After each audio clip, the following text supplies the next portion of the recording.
Question number 10 এ প্রথমে আমরা কি ধরব যে let age of father's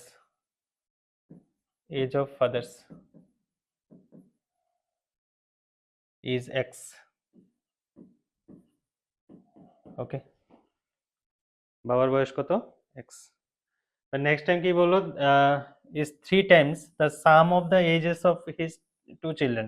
next যে লাইনটা বললো, after 5 years his age will be the 2 times the sum of their ages. that is, next কি বললো, find the present age of father. ওকে, তো প্রেজেন্ট এজ বের করতে বললো বাবার, কিন্তু চিলড্রেনের কোনো কিছু বের করতে বললো না। তো আমরা একটা কাজ করি, দুজন চিলড্রেনের যে বয়সের সাম, এটাকে আমরা ওয়াই কনসিডার করি, দ্যাট উইল বি বেটার। তো তিনটা যদি ভেরিয়েবল কনসিডার করি তাহলে প্রবলেম আছে, যেহেতু আমাকে লাস্টে শুধুমাত্র বাবার বয়স বের করতে দিল, তো আমরা কি করব তাহলে, শুধুমাত্র বাবার বয়সকে এক্স আর sum of two children consider করব ওয়াই। ক্লিয়ার? এটা হচ্ছে ফার্স্ট স্টেপ যেখানে স্টুডেন্ট আটকাতে পারে। নেক্সট আরেকটা জিনিস হচ্ছে ইকুয়েশন জেনারেট করার ক্ষেত্রে। তো নেক্সট লিখবো কি, sum of two children is equals to y. Okay, এই ক্ষেত্রে ইকুয়েশন, ফার্স্ট ইকুয়েশন কি হবে, যে বাবার বয়স 3 টাইমস হয় কি sum of two children. Okay, x equals to 3y। Clear? Next বললো কি, আফটার 5 ইয়ার, এখানে আর একবার আটকানোর চান্সেস আছে। তো আফটার 5 ইয়ার বাবার বয়স হবে x plus 5। Now question is, what is the sum of two children after 5 year? কি হবে? 5 বছর পরে y plus 10। Yes, y plus 10 হবে। কেউ কেউ যদি লেখে y প্লাস 5, দেন শেষ, কোশ্চেন মানে আনসার ভুল। ঠিক আছে, তো নেক্সট যে ইকুয়েশনটা জেনারেট হবে কি হবে, x প্লাস 5 আফটার 5 ইয়ার, বাবার বয়স হবে x প্লাস 5, কিন্তু সাম অফ টু চিলড্রেন কত হবে, y প্লাস 10, নট 5। কারণ দুজন দুজন চিলড্রেনের ক্ষেত্রে কি হয়, 5 প্লাস 5 হবে, দ্যাট ইজ 10। তো y plus 2 into y plus কত হবে, 10। এই জায়গা, এই দুটো জায়গা যেখানে ভুল করার চান্সেস আছে, এখানে ধরতে লাগবে y, আর এখানে y প্লাস 10। ক্লিয়ার? নেক্সট, বাস এবার ইকুয়েশনটা সলভ করো। তো x প্লাস 5 ইকুয়ালস টু কত হবে, 2y প্লাস 20। তো দ্যাট উইল বি, x এর ভ্যালুটা নিয়ে পুট করো, তাহলে 3y প্লাস 5 ইকুয়ালস টু কত হবে, 2y plus 20। That is y equals to কত হবে, 15। y এর ভ্যালু আসছে 15, আর x এর ভ্যালু কত হবে, 3 ইন্টু 15, দ্যাট ইজ 45। তার মানে বাবার বয়স হচ্ছে 45। That will be the answer.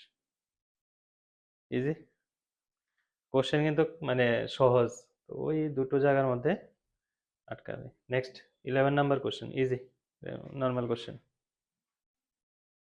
11 number question.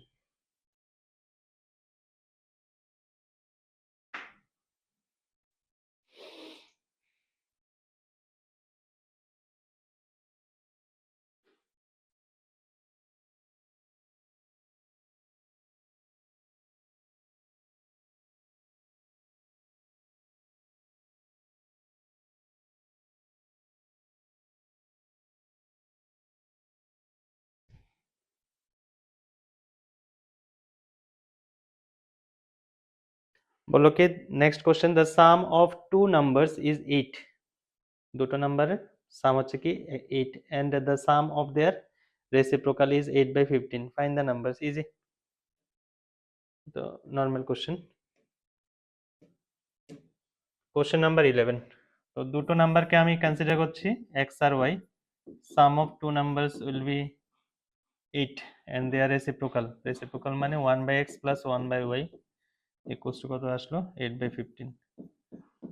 তো দুটোকে যদি আমি এলসিএম করি তাহলে কত আসে, xy উপরে আসবে x plus y equals to 8/15।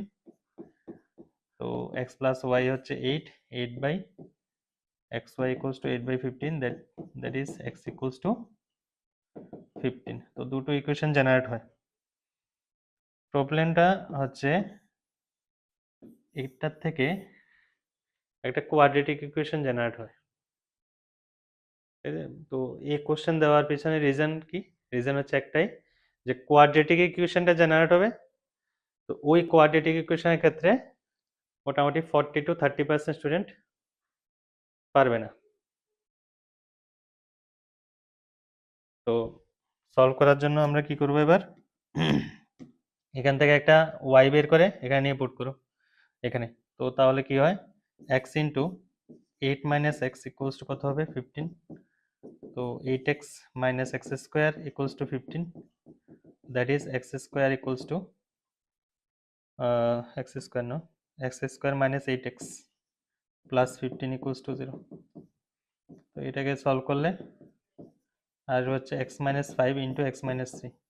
তো x এর ভ্যালু আসছে দুটো, either x equals to 5 or x equals to 3। Proper ওয়েতে লিখতে লাগবে, নাহলে কিন্তু আনসার মার্ক পাবে না। প্রপার ওয়েতে মিনস এখানে লিখতে লাগবে আইদার অর, এভাবে। ওকে, তো x ইকুয়ালস টু 5 হলে y হয় 3, আর x ইকুয়ালস টু 3 হলে y হয় 5। তো নাম্বারগুলো কি কি বলো, ফাইন্ড দ্য নাম্বারস। তো এখানে একটাই আনসার হবে, the sum of two numbers. Okay, একটাই নাম্বার হবে।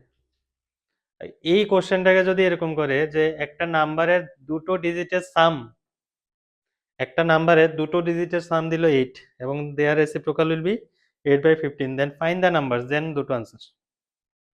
একটা হবে কি, আমি যদি ইউনিট ডিজিট যদি x ধরি আর 10 প্লেসেসের ডিজিট যদি y ধরি, তাহলে ফার্স্ট আনসার হবে 35 আর নেক্সট হবে 53। তো কোশ্চেন বুঝে আনসার করতে লাগবে। ক্লিয়ার? প্রত্যেকটা কোশ্চেনের মধ্যে আছে না, মানে কিছু না কিছু, মানে ট্রিক বলবো না, কিছু কিছু জায়গা থাকে, ওই জায়গাগুলো ভালো করে দেখতে লাগে, নাহলে কিন্তু আনসার প্রপারলি আসবে না।